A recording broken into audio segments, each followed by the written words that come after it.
Hey Scorpio, welcome to your February 2018 reading. You are watching Millennial Tarot, and this is Camille. I'm Camille, yay! So I'm going to be doing the same 3-card spread that I've been doing for all of my videos, and I'm so delighted that for these February readings, I'm going to pull an extra oracle card at the end, and it's from the Wild Kuan Yin Oracle deck, and this is a deck by Alana Fairchild, and it's just so beautiful. You know, the messages are awesome, the artwork is awesome, and it's just art. It's just art, you know? Art. You guys know. I also want to do a quick little plug that I'm still doing my $5 readings. I will leave my email below, and that's how I start the reading, so just get in touch with me that way. We can chat back and forth, and I can figure out what you need, and then we can go from there with the process and the actual logistics of it all. So I think that's it. I checked all my boxes, so I'm going to go within and shuffle and see what is coming up for you this February.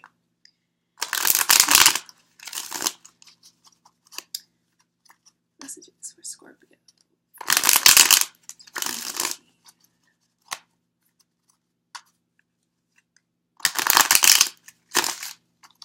All right, one more time.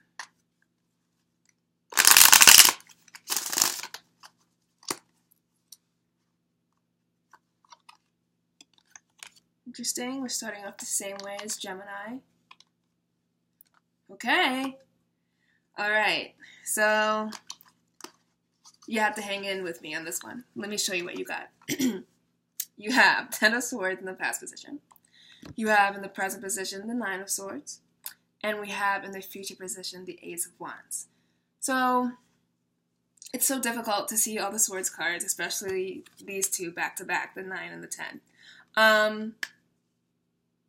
So here's this is what's happening, and this is the same thing that happened to Gemini, so don't feel like you're alone in this, and this is how I will interpret it for you, because this is what I feel, what is going on. In your recent past, or a past that makes sense for you, something that is still percolating in your little beautiful brain, you're coming into February with thoughts of something that happened that involved heartbreak, deception, someone not turning out the way you wanted them to be, straight up gossip, straight up losing a friend, straight up losing, camaraderie with coworkers. It could be any type of social group you're in. It did not pan out the way that you hoped. And I get the sense that this is something, it's coming to me so quickly, that you really took a lot of pride and cherished, and you took a lot of pride in it, and to have it go so south has filled you with sadness and upset. So the 10 of Swords coming in the past position is alchemy, because it's in the past, so the situation is over. And you know what that situation is for you, and you know that it's in the past, and you know that you choosing to think about it is what is hurting you more.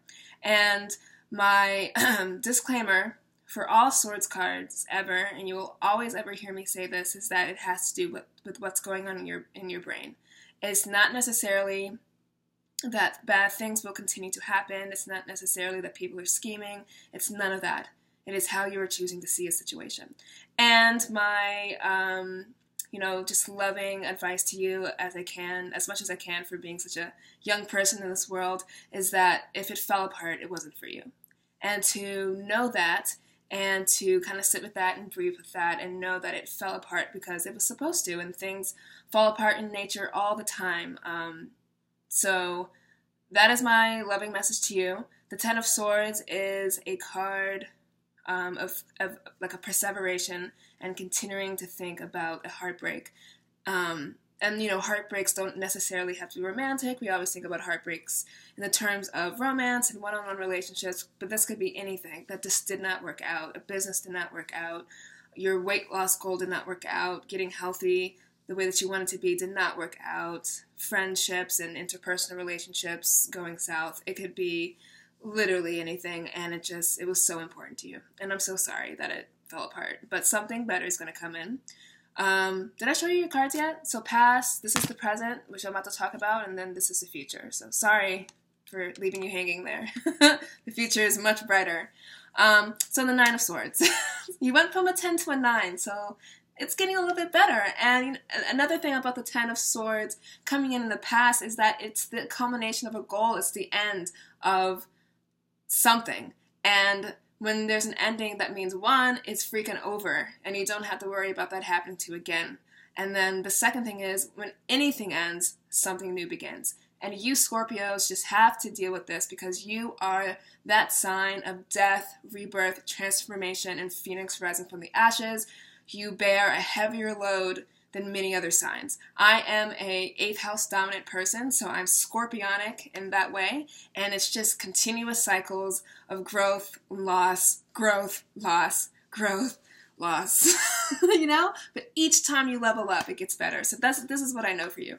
But you in February, you watching this video, wherever you are now, the Nine of Swords is a card of anxiety. It's a card of insomnia. It's a card of depression, agoraphobia. Just feeling like the only comfort you have is completely retreat from the world and be in your safe zone. Your safe zone could be house, it could be your literal bed, whatever room, whatever place that is for you. That is where you feel like you need to be in order to deal with this heartbreak. Or the disappointment.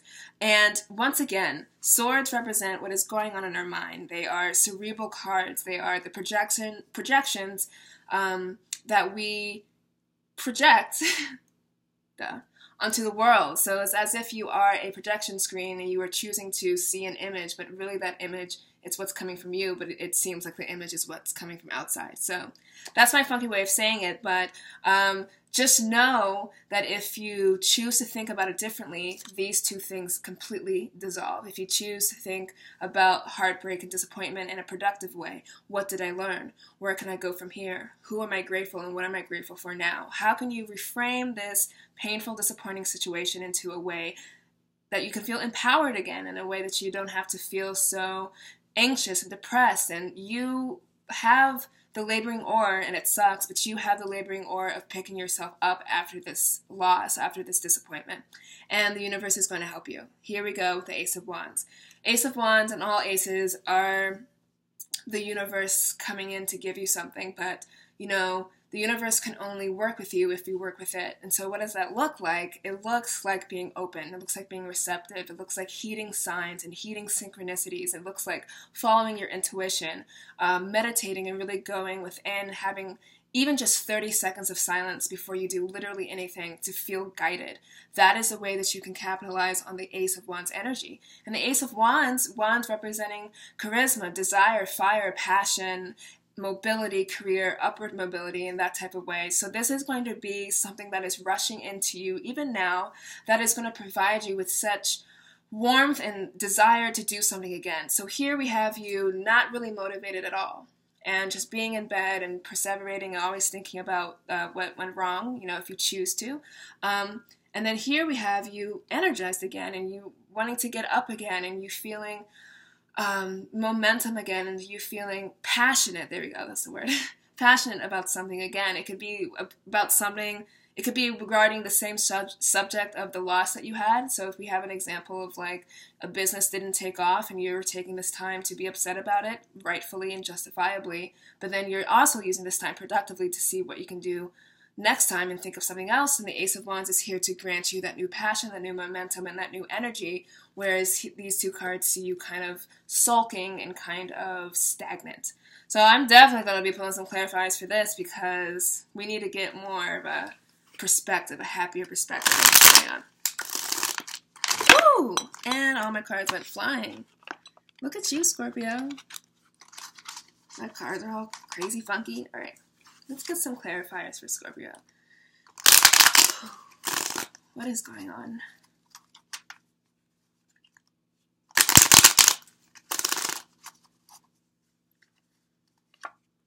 Knight of Swords. And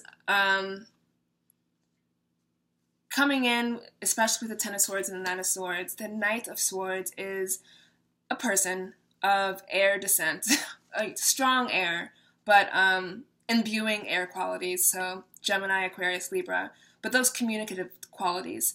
So you're probably going to get some information that's going to settle this feeling. It's going to settle this feeling. The new information can certainly, especially because it's paired up here with the Ace of Wands, I'm just clarifying the outcome. We don't need to clarify this, okay? You know, we want to keep that over there. We don't need no clarity on that.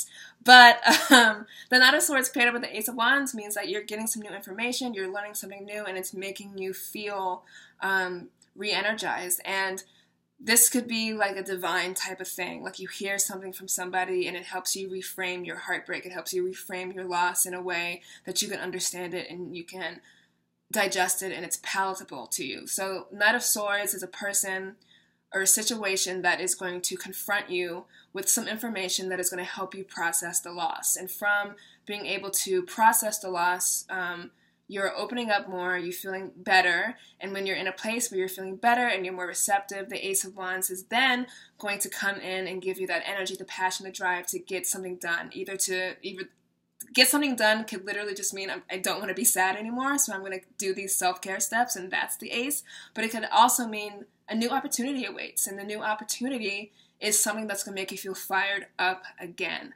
And Swords cards are air, and then Wands is fire, and when we think of water, we think of air and fire, we think of like steam and like the mystique and the chemistry of something. So it's a beautiful, they're compatible elements. And it doesn't surprise me that they came up together because the other needs the other a little bit to combust and blow up into this really, really cool thing. So whatever information may be surrounding you, whether you're seeking it, it's going to come to you anyway. Just look how the Knight of Swords is, something's rushing in.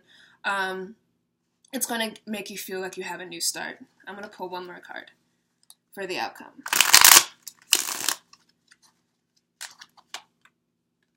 Look at you. Oh, it's going to be okay, little babies. Not babies in that condescending way, but my babies, as in I love you guys. Ten of Cups. Wow.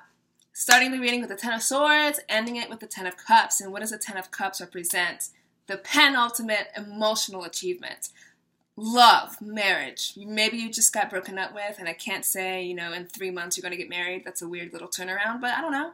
But what that means is that the universe is telling you, through this new opportunity, through this new information that you learn, this is what is being promised you. Ten of Cups, two people pictured, family, happy family times, happy union between a man and a wife, woman and a woman, man and man, whatever. These cards are kind of outdated in that way. But that represents emotional achievement, and it's like the opposite of the Ten of Swords. The Ten of Swords has you being so nitpicky and anxious and thinking about something over and over again and being stuck in these negative loops and being stuck in this one radio station in your head that tells you that you suck, everything bad's happening, all these things. And the Ten of Cups is completely opposite. It's kind of like, whew, some big emotional turnaround is going to be happening for you, and it'll be a result of the thing that you lost. So it's almost like you needed to lose that thing, or needed to not work out, so that something even more spectacular can work out. And I'm not talking here 3 of Cups. I'm not talking 2 of Cups. I'm not even talking 9 of Cups. This is the freaking 10 of Cups. This is the achievement of a goal. So it's almost like when you get so close, the setback happens. You might feel tempted to give up completely. But if you are to continue strong, you will get the new opportunity, the new energy, the new vitality, drive, passion. You will get the information that is coupling that new energy, coupling that new drive. And your ultimate destination is this 10 of Cups. So do not despair. It is all going to be okay. Let's pull, here they are. Let's pull a card from the Kuan Yin Oracle just to give you a lasting impression, or one last thing to chew on for this reading. So, what does the Oracle have to tell Scorpio? They're about to get something awesome, but it may not feel awesome now, so what is something? And if you know the Ten of Cups is coming, if you know the Knight of Swords is coming, if you know the Ace of Wands is coming, you can choose even now, if it doesn't feel like it's here, to know that it's coming and to feel better. Just choose to feel better. That might make it come in even faster. So let's see what the Oracle has to say. The card is called Love Your Body and Live Your Dreams. That's the illustration. I want you to experience all that life has to offer. I want you to see your dreams coming alive in the world. When you love the sacred soul animal of your body as I love you, then you will manifest all that is divinely meant for you and thrive. So, on the one hand, maybe the loss and something that you were going through has to do with your physical body. It doesn't necessarily have to be health. It could be how we choose to present ourselves. It could be your self-esteem and how that ties into your physical appearance. And the Ten of Swords and the Nine of Swords perhaps representing a hit to that self-esteem. And then this card is just saying that I want you to experience everything that your physical incarnation has to offer you. And that means everything that's going on with you in the world. And to see that your dreams are going to come alive, and know that when you love yourself, the soul animal of your body, and I love you, then you will manifest all that is divinely meant for you, and you will thrive. So if it's not divinely meant for you, it probably will fall away. But through this process, I feel like Kuan Yin, the oracle, is telling me to tell you to please love yourself. And when you love yourself, you know that you are being loved and hugged back by the universe. And you know that something greater is going to take place of whatever was lost, and that it's ultimately always going to be okay. So be tender and kind and loving to yourself during these darker days, and know that your ultimate destiny is all lights and all rainbows and all happiness and joy. This I know for you. All right, Scorpio, thank you for joining me here. I hope that you will join me again for your March 2018 reading. And until then, love yourself, and I love you, and it'll all be okay. Have a great rest of the day, month, week, minute, hour, whatever. See ya.